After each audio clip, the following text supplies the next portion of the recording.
پھر United nation کے اس تصور کے بنا پر آپ جا نہیں پاتے.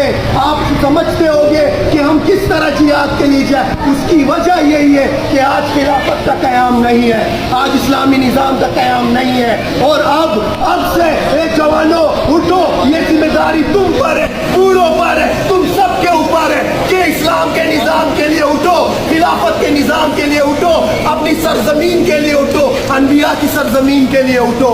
اب رونا نہیں, اب جاگنا نہیں, اب سونا نہیں, اب کھانا نہیں, اب صرف اور صرف محنت ہوگی تو اسلام کی, دین کے غلبے کی, اسلام کو اس پوری دنیا پہ غالب کرنے کی ہوگی انشاءاللہ.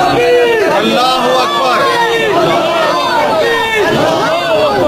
جزاک اللہ میرے بھائیوں, اور یہ حوصلے کو کبھی ان حکمرانوں کے آگے کمزور ہونے مت دینا. ٹھیک ہے, جزاک اللہ خیر. السلام علیکم.